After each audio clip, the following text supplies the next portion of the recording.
CM ಪಟ್ಟಕ್ಕಾಗಿ ಆಗ್ರಹಿಸಿ DKShi ಭಾವಚಿತ್ರದೊಂದಿಗೆ ಜೈಕಾರ.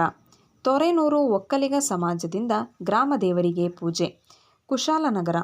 Congress high command ಉಪಮುಖ್ಯಮಂತ್ರಿ DK Shivakumar ಅವರನ್ನು ಕೂಡಲೇ ಮುಖ್ಯಮಂತ್ರಿಯಾಗಿ ಘೋಷಿಸಬೇಕೆಂದು ಒತ್ತಾಯಿಸಿ ಕುಶಾಲನಗರ ತಾಲೂಕಿನ ಒಕ್ಕಲಿಗರ ಸಮಾಜದಿಂದ ಒಕ್ಕೊರಲಿನಿಂದ ಒತ್ತಾಯದೊಂದಿಗೆ ಜೈಕಾರಗಳು ಮೊಳಗಿದವು. ತೊರೆನೂರು ಒಕ್ಕಲಿಗ ಸಮಾಜದ ಅಧ್ಯಕ್ಷ ಟಿಪಿ ಸೋಮಶೇಖರ್ ಅವರ ನೇತೃತ್ವದಲ್ಲಿ ಗ್ರಾಮದ ಬಸವೇಶ್ವರ ದೇವಾಲಯದ ಬಳಿ ಜಮಾವಣೆಗೊಂಡ ಸಮಾಜ ಬಾಂಧವರು ಹಾಗೂ ಡಿಕೆಶಿ ಅಭಿಮಾನಿಗಳು ಡಿಕೆಶಿ ಭಾವಚಿತ್ರಕ್ಕೆ ಪೂಜೆ ಸಲ್ಲಿಸಿದರು. ಬಳಿಕ ಭಾವಚಿತ್ರ ಹಿಡಿದು ಮುಖ್ಯ ರಸ್ತೆಯಲ್ಲಿ ಮೆರವಣಿಗೆ ನಡೆಸುವ ಮೂಲಕ ಮುಂದಿನ ಮುಖ್ಯಮಂತ್ರಿ ಡಿಕೆ ಶಿವಕುಮಾರ್ ಅವರಿಗೆ ಕಾವೇರಿ ತಾಯಿ ಹರಸಲಿ, ಶೀಘ್ರದಲ್ಲಿಯೇ ಮುಖ್ಯಮಂತ್ರಿಯಾಗಿ ಅಧಿಕೃತವಾಗಿ ಘೋಷಣೆಯಾಗಲಿ ಎಂದು ಒತ್ತಾಯಿಸಲಾಯಿತು.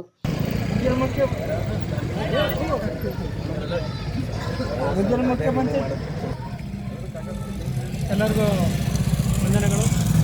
ಹಾಗೂ ಒಕ್ಕಲಿಗ ಸಂಘ ತೊರೆನೂರು ಅಧ್ಯಕ್ಷನಾಗಿ ನಾನು ಸಮಾಜದ ಜನಾಂಗದ ಪರವಾಗಿ ಹಾಗೂ ನಮ್ಮ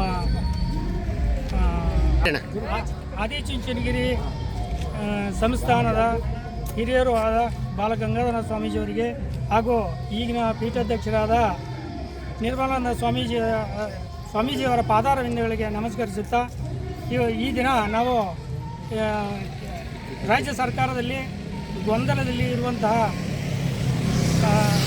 ಮುಖ್ಯಮಂತ್ರಿ ಸ್ಥಾನವನ್ನು ನಮ್ಮ ಡಿಕೆ ಶಿವಕುಮಾರ್ ಅವರಿಗೆ ನೀಡಬೇಕು ಅಂತೇಳಿ ಒತ್ತಾಯವನ್ನು ಮಾಡ್ತಾ ಇದ್ದೇವೆ.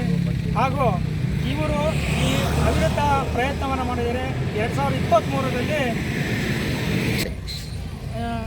ಮುಂದಿನ ಕಳೆದ ಬಾರಿ ಚುನಾವಣೆಯಲ್ಲಿ ಅವರು 139 ಸ್ಥಾನ ಬರಲಿಕ್ಕೆ ತುಂಬ ಶ್ರಮವನ್ನು ಪಟ್ಟಿದ್ದಾರೆ. ಹೆಲಿಕಾಪ್ಟರ್ ಬಗ್ಗೆ ಪ್ರಚಾರ ಮಾಡುವಾಗ ಅಲ್ಲಿಯ ಶಾಸಕರುಗಳು ಕೂಡ ಅಲ್ಲಿ ಪ್ರಯಾಣ ಮಾಡುವಾಗ ಬೆಂಕಿ ಅವಘಡಕ್ಕೆ ವಿಮಾನವು ತುತ್ತಾದಾಗ ಅದರಿಂದ ಎಲ್ಲರೂ ಪಾರಾಗಿ ಇವರ ಶ್ರಮ ತುಂಬ ಅಪಾರವಾಗಿದೆ. ಹಾಗಾಗಿ ಈ ದಿನ ಸನ್ಮಾನ್ಯ ಮುಖ್ಯಮಂತ್ರಿಗಳಾಗಿರುವಂಥ ಸಿದ್ದರಾಮಯ್ಯನವರು ಹಿಂದಿನ ಒಡಂಬಡಿಕೆಯನ್ನು ಮಾಡಿಕೊಂಡಿದ್ರು. ಅದ್ರ ಪ್ರಕಾರ ಈ ಬಾರಿ ಅವರಿಗೆ ಮುಖ್ಯಮಂತ್ರಿ ಸ್ಥಾನವನ್ನು ಬಿಟ್ಟುಕೊಟ್ಟು ಅದೇ ಅವರ ಒಂದು ಉಪಸ್ಥಿತಿಯಲ್ಲಿ ಅದನ್ನು ಬಿಟ್ಟುಕೊಟ್ರೆ ಅವ್ರಿಗೂ ಮತ್ತು ಪಕ್ಷಕ್ಕೂ ತುಂಬ ಗೌರವವನ್ನು ಬರ್ತದೆ ಅಂತ ಹೇಳಿ. ಎಲ್ಲರಿಗೂ ನಮಸ್ಕಾರ.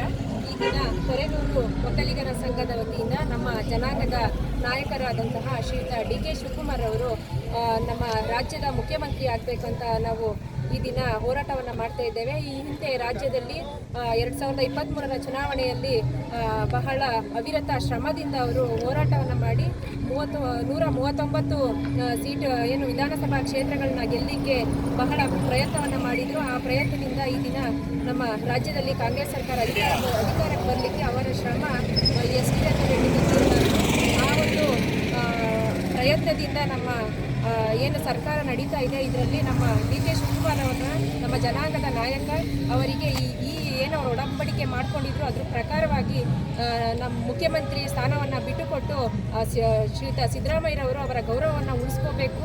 ನಮ್ಮ ನಿರ್ಮಲಾನಂದ ಸ್ವಾಮೀಜಿಯವರ ಹೇಳಿಕೆಗೆ ವಿರುದ್ಧವಾಗಿ ಹೇಳಿಕೆಯನ್ನು ನೀಡ್ತಿರುವವರು ಸರಿಯಾಗಿ ಸಮಂಜಸವಾಗಿ ಯೋಚನೆಯನ್ನು ಮಾಡಿ ಹೇಳಿಕೆಯನ್ನು ನೀಡಬೇಕಂತ ಹೇಳ್ತಾ ನಮ್ಮ ಜನಾಂಗದ ನಾಯಕರಾದಂಥ ಡಿಕೆ ಶಿವಕುಮಾರ್ ಅವರನ್ನ ಮುಖ್ಯಮಂತ್ರಿಯಾಗಿ ಆಯ್ಕೆ ಮಾಡಬೇಕಂತ ಹೇಳಿ ಕಾಂಗ್ರೆಸ್ ಸರ್ಕಾರವನ್ನು ನಾನು ಕೇಳ್ಕೊಳ್ತಾ ಇದ್ದೀನಿ. ಮುಂದಿನ ಮುಖ್ಯಮಂತ್ರಿ ಡಿಕೆ ಶಿವಕುಮಾರ್ಗೆ